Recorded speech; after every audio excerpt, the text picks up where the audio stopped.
سنة 2002 كنت بدور على شقة عشان أتجوز فيها، وطبعا كنت بنقي الشقة دي إنها تكون قريبة من مكان شغلي بحيث إن أنا أقدر أروح وأجي منها من غير مواصلات. فكان كل محيط التدوير حوالين الشغل بتاعي اللي كان في الماريوطية. طبعا كلكم عارفين منطقة الماريوطية دي مليانة شوارع ضيقة ومليانة شوارع واسعة وفيها عمارات أشكال والوان، بس الأسعار هناك ما كانتش مناسبة معايا خالص. يعني كنت لما بدور على حاجة مثلا تكون على الشارع قريبة بلاقي سعرها عالي جدا، ولما بدخل جوه بتكون الخدمات ضعيفة والدنيا مش حلو والسعر برضو ما كانش كويس.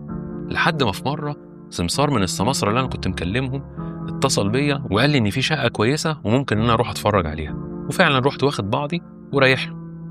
طبعا الشارع كان شارع رئيسي من الماريوطية، شارع ممكن 3 عربات يدخلوا فيه. ولما دخلت وشفت العمارة لقيت حالتها كويسة، والدور كان فيه شقتين، فقال هي العمارات الصغيرة دي، والعمارة كانت 6 أدوار. بس الشقة دي كانت في الدور السادس، الدور الأخير، يعني فوقينا السطح على طول. بس طبعا سعرها كان مغري جدا في الوقت ده، وكانت إيجار قديم. مش عايز أقول لكم إن سعرها ساعتها كان 150 جنيه، وهيعمل معايا عقد قديم وهياخد مقدم. هو كان وقتها كبير جدا، لكن هو حاليا طبعا كلام فاضي، كان هياخد 10,000 جنيه. المهم رحت قابلت صاحب الشقة وخلصت معاه واداني مفتاح الشقة واستلمتها، وبدأت أشوف هتتشطب إزاي لأنها كانت قديمة جدا، محدش قعد فيها من 20 سنة. المهم بعد ما خدت المفتاح منه رحت عشان أتفرج على الشقة، وأنا طالع على السلم حسيت برهبة غريبة كده. السلالم كويسة جدا لحد الدور الرابع أو الخامس، لكن بعد الدور الخامس اللي هو الدور اللي أنا هاخد فيه الشقة مفيش سلالم تماما. يعني أنت عشان تطلع تحس إنك بتتسلق. طبعا كل ده كان لازم يتصلح عشان نعرف نعيش في الشقة، لكن الإيجار بتاعها كان مغري جدا إن أنت تاخدها. المهم بعد ما استلمت المفتاح رحت طالع الشقة، ولما وصلت عند الباب بتاع الشقة لقيته باب قديم جدا، ممكن لو زقيته بإيدك كده يقع على طول. باب ضعيف يعني لازم يتغير. وكمان كان في ريحة غريبة جدا جوه الشقة، مش عارف أوصفها ريحة إيه، بس ريحة كانت غريبة، مش ريحة حاجة ميتة مثلا، ريحة حاجة غريبة كده ما عرفتش إيه تفسيرها في ساعتها. يعني الغريبة وبالرغم إنها مقفولة بقالها 20 سنة ولكن ما كانش فيها حشرات خالص. توقعت إن أنا ألاقي فيها فران مثلا، إبراس، ما لقيتش حاجة خالص. بس كنت حاسس إن جو الشقة غريب كده، يعني مش شكل شقة بقالها 20 سنة مقفولة. دخلت شيكت على الحمامات ولقيت المية تمام وكله تمام التمام، بس طبعا الحمام كان عايز يتدمر ويتعمل من جديد. فبدأت أجمع المطلوب يتعمل في الشقة وكتبته في ورق، ورحت متصل بواحد صاحبي يعرف ناس كويسة جدا متخصصين في التشطيب عشان يشطبوها لي. وأنا كنت ناوي طبعا إن أنا أديها وش نظافة، بس الحمام والمطبخ أفورهم تماما. وفعلا جت العمال وبدأنا نتفق هنشتغل إزاي في الشقة، وقالوا لي إنها هتاخد تقريبا 10 أيام ل 15 يوم. المهم بدأوا الشغل في الشقة. أنا كنت بروح شغلي كل يوم، وبعد ما أخلص شغلي أقوم راجع عليهم عشان أشوفهم عملوا إيه. المهم بقيت أرجع من الشغل كل يوم على الساعة كده تقريبا، أخلص 4:30 5، أطلع أقعد معاهم لحد ما يخلصوا بالليل الساعة 9، وكل الدنيا ماشية تمام التمام. بس بعد يومين كده ما قدرتش أروح لهم. ففي اليوم ده لقيت واحد من العمال بيتصل بيا اللي هو الرئيس بتاعهم، وبيقول لي يا أستاذ محمد الشقة فيها حشرات كتير جدا. طب إزاي؟ أنا ما شفتش حشرات لما كنت موجود فيها. ولقيته بيقول لي فيها براس وفران. يعني كل الكلام ده كان فين وانا بتفرج، مع العلم ان انا كنت بتفرج عليها على الساعة 5-6 كده، يعني قرب الليل، وكمان يعني كان في نهار، فلو في حشرات كانت هتطلع. فاستغربت منه قوي، فوصفت له محل بيبيع مبيدات حشرية يشتري منه مبيد ويرش على الحشرات دي، واذا كان في براس ولا حاجة يعمل اللازم يعني. المهم انه بيقول لي ان الحاجات دي كانت بتهاجمهم. يعني لو فران، انت عارف ان الفار بيخاف اصلا، لا الفيران كانت بتهاجم. يعني العامل يبقى شغال كده الفار طالع ويعضه مرة واحدة، وكذا عامل ساب الشغل بسبب المشكلة دي. والراجل اللي كلمني قال لي إن الفيران كانت بتهاجم بطريقة عنيفة، مش فيران عادية خالص. المهم اتفق معايا إنه هينزل يجيب المبيدات اللي اتفقنا عليها، وأنا بعد كده هاجي أشوف الشقة بالليل لما أرجع. وفعلا هم مشيوا، ورجعت أنا من الشغل بقى على الساعة 8 كده، رحت رايح على الشقة. وأنا طالع السلم حسيت برهبة كده من أول الدور الثالث أو الرابع، لأن من أول الدور الرابع لحد الدور السادس مفيش حد كان ساكن خالص، كلها شقق فاضية، يعني ناس مأجرينها بس سايبينها.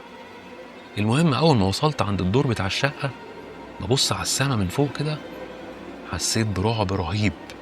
رحت واخد بعضي ونازل جري على طول، ما كملتش.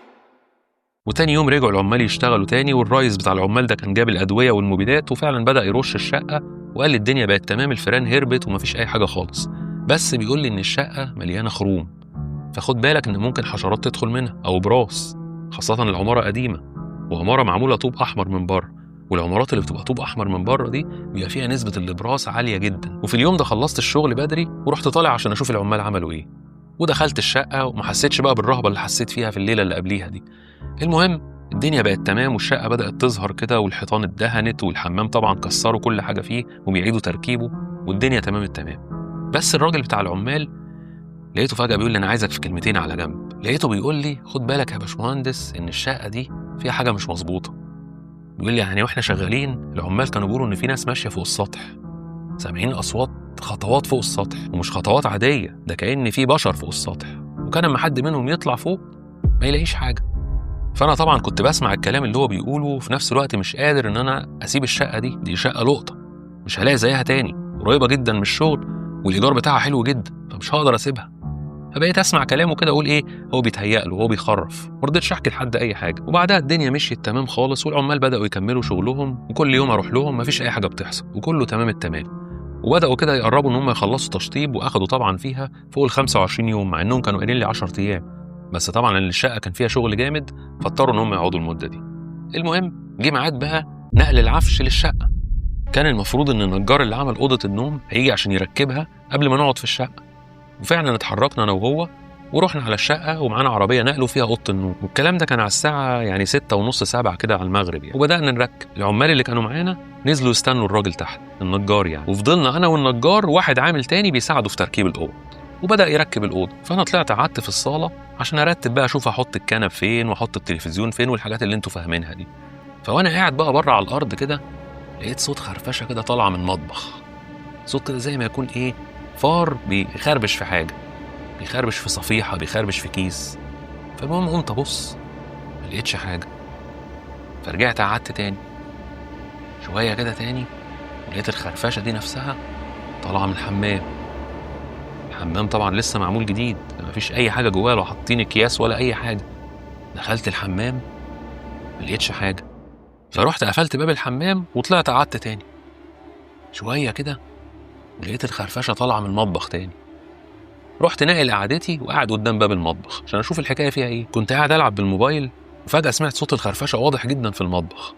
لما بصيت برضه ما لقيتش حاجه، بس انا سامع صوت الخرفشه واضح جدا. دخلت قعدت ادور، طبعا المطبخ كان فاضي ما اتحطش فيه حاجه لسه. المهم انا طنشت وقلت لا ايه دي كلها خزعبلات، وده نتيجه كلام الراجل اللي قاعد يقول لك الشقه فيها وفيها وفيها، فايه اغزي الشيطان كده يا عم محمد وخرج الحاجات دي من دماغك. المهم النجار خلص تركيب الاوضه وقال لي خلاص يا باشا اتفرج، واستلمت الاوضه تمام التمام. بس واحنا نازلين على السلم لقيته بيقول لي على فكره يا استاذ محمد الشقه دي فيها حاجه مش مريحه. قال لك يمكن مثلا عشان هي في الدور السادس والسطح فوقيه على طول، وانت اما بتفتح الشباك كده بتشوف السماء والسحاب فوقيك، منظر مرعب بالليل. قال لي مش عارف بس انا حاسس ان هي فيها حاجه مش مريحه. قال لي يعني حتى واحنا بنشتغل كنا حاسين ان في حد واقف معانا، كل شويه نبص نفتكره حضرتك ما نلاقيش حد. ويقول لي ان مش هو لوحده اللي حس بكده، ده العامل اللي معاه كمان. انا هنا بقى ايه اترعبت وقعدت افكر كده اقول طب احنا ازاي هنعيش في شقه زي دي؟ طب افرض الناس دي كلامها صح. المهم طنشت، وخاصه كمان ان انا كنت في الوقت ده كنتش بعترف بالحاجات دي خالص، يعني كنت بحس ان اللي بيتكلم في الحاجات دي يعني ناس كده ايه دماغها بايظه. فطنشت الموضوع وبدات اركز في العفش. بعد الاوضه ما اتركبت خلاص كده الشقه جاهزه انها تستلم العفش، وبدات اروح للاماكن اللي اشتريت منها بقى اوضه السفره والصالون والحاجات دي عشان اقول لهم بقى ان انا عايز العفش اليومين الجايين دول، واتفقت معاهم.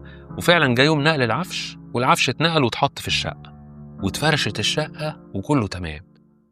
المهم بقى ان الشقه بعد ما اتفرشت بقى شكلها حلو كده ومريح، وستاير بقى وسجاجيد، وخلاص بقت اتغيرت خالص عن الشكل اللي هو الطوب الاحمر بقى والمنظر اللي انتوا عارفينه ده.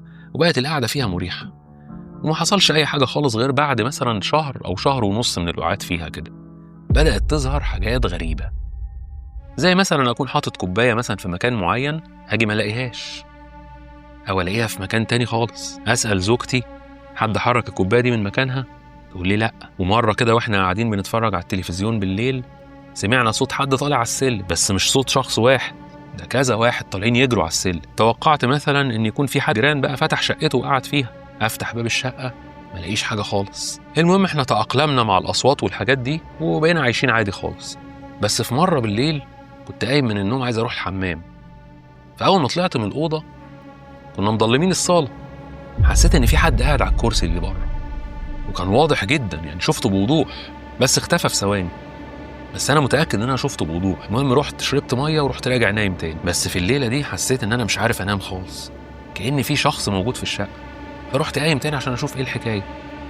قعدت اتجول في الشقه كلها، وادخل الاوضه دي واطلع من الاوضه دي واخش الحمام واقف شويه في الصاله كده ابص، مفيش حاجه. فقلت يمكن بيتهيألي، دي تهيؤات. رحت راجع نايم تاني. وفي مره كنا قاعدين بنتغدى انا وزوجتي، فبهزر معاها كده بقول لها بقول لك ايه، انا حاسس ان الشقه دي فيها عفاريت. لقيتها بصيت لي بصه كده وتقول لي انت بتتكلم جد؟ فقلت لها لا انا بهزر. قالت لي لا انا شفت حاجه فعلا. بتقول لي انها كانت معديه من قدام المرايه اللي في الصاله، وهي معديه كده شافت حد غيرها في المرايه. طبعا مش بقول لك كلام عشان يرعبك وخلاص، دي حاجات حصلت بحقيقي وانا لاول مره بحكيها هنا. شافت حد يعني شبهها بس مش هي. ولما رجعت تحاول تبص في المرايه ما لقيتش حاجه. بس الموضوع ده اتكرر كذا مره. وبعدين بتقول لي ساعات كانت تبقى قاعده كده في الشقه تحس ان في حد بيحط ايده على راسها وانا مش موجود في الشقه. فقلت لها يمكن احنا بيتهيأ لنا، وعموما احنا كده كده بنشغل قرآن في الشقه، بس لازم نزود تشغيل القرآن، نخليه طول النهار شغال عشان نبقى مرتاحين مادام في حاجه زي كده ممكن تبقى موجوده. مع ان انا وقتها ما كنتش بصدق خالص في الحاجات دي، لاني حسيت ان ممكن تكون الحاجات دي موجوده فعلا. وفعلا بدانا نشغل قرآن من الصبح لبالليل، حتى لما نخرج ونسيب الشقه كنا سايبين راديو كده يفضل شغال طول الليل والنهار. كل ما نبقى راجعين من بره نلاقي الراديو مطفي، ومش مطفي مثلا ان هو البطاريه فضيت ولا حاجه، لا كأن حد طفاه. بس احنا بعد كده تعايشنا مع الموضوع وبقينا طبعا يعني مركزين جدا اننا نشغل القرآن قبل ما نسيب الشقه ونشغله طول النهار عشان الدنيا تبقى هاديه. وفعلا الدنيا فضلت هاديه فتره، لحد ما في مره كنت نايم فتحت عيني كده حسيت ان في حد بيتحرك في الصاله بره. فببص جنبي لقيت زوجتي نايمه جنبي، فقلت يمكن بيتهيألي. فضلت مركز كده، لقيت الظل عدى تاني دخل من الحمام للمطبخ، وكان باين جدا الظل بكل وضوح بيطلع من الحمام يدخل المطبخ. رحت قايم من على السرير عشان اروح اشوف في ايه، ولما وصلت الحمام لقيتش حاجه. قعدت ابص حواليا والف الشقه كلها لقيتش حاجه خالص. رحت راجع مكمل نومي. بس تاني يوم قلت لزوجتي خلينا نركز شويه مع الحاجات اللي بتحصل دي، عشان لو الموضوع زاد عن حده نكلم اي شيخ يجي يشوف لنا ايه الحكايه. هي طبعا كانت موافقاني جدا، لان كانت في حاجات بتحصل انا وهي بنحس بيها وبنشوفها، بس ايه بنكذب على نفسينا يعني.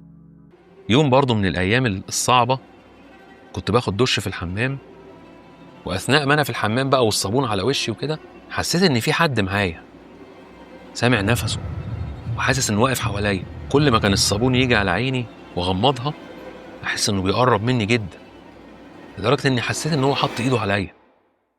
ومن بعدها مفيش فايده، كل شويه تحصل حاجات غريبه جدا. كراسي بتتحرك من مكانها مش قدام عينينا، يعني كرسي يبقى محطوط في حته نلاقيه في حته تانية خالص. وكان عندنا دولاب من اللي هو النوع الجرار ده، الباب مش راضي يتقفل خالص، نقفله ما يتفتحش قدامنا، بس نيجي بعد شويه نلاقيه اتفتح. حاولنا معاه البدع، جبنا نجارين كذا مره، مفيش فايده، الدولاب بيتفتح ويفضل الباب مفتوح. فالحاجات دي خلتنا ان احنا نقلق من الشقه شويه ونقرر ان احنا نسيبها. والحاجه اللي حصلت ده بعد كده اللي خلتنا فعلا نقرر اننا نسيب الشقه. بس هو طبعا الموضوع مش هيبقى سهل، ما احنا ما عندناش مكان تاني، هنودي العفش ده فين؟ يعني الموضوع هياخد وقت. المهم في ليله كده والساعه 3 الصبح تقريبا سمعنا صوت انفجار في الحمام، حاجه كبيره جدا وقعت في الحمام وكسرت الدنيا. طبعا انا وزوجتي قمنا جري على الحمام، اتفاجئنا لقينا السخان، كنا جايبين سخان كهرباء، وقع من مكانه وكسر الحمام تماما، خلى كل حاجه في حته، الحوض اتكسر والبانيو اتكسر. ما هو كان سخان تقيل لانه كان تقريبا 40 لتر او 45 لتر، فوزن تقيل جدا. انا قلت لزوجتي ان دي حاجه منطقيه، ممكن المسامير ما استحملتوش فاتفكت وراح واقع متكسر. بس احنا كنا متاكدين ان هو راكب كويس جدا، لان المسمار اللي كان راكب كان من اقوى انواع المسامير الموجوده، مسمار صلب كبير جدا وكمان متسند بمسمار تاني من تحت. فوقوعه كده بالطريقه دي حاجه غريبه جدا. طب اسمع الاغرب بقى، المسامير موجوده في مكانها، يعني السخان وقع من غير ما المسامير تتفك. احنا هنا ايقنا تماما ان الشقه دي فيها حاجه، وبدانا نتعامل على الاساس ده، وبدانا فعلا ندور على شقه تانية. انا عارف ان انتم متشوقين تسمعوا بقيه القصه، بس للاسف ده الجزء اللي انا حضرته. ان شاء الله الخميس الجاي بقيه القصه ان شاء الله فيها احداث كتير جدا، وممكن يبقى في حلقه ثالثه كمان، بس انا ان شاء الله هحاول المها لكم في حلقه واحده. ويا ريت تشجعوني لان الاحداث اللي جايه اصعب من اللي انتم سمعتوها دي.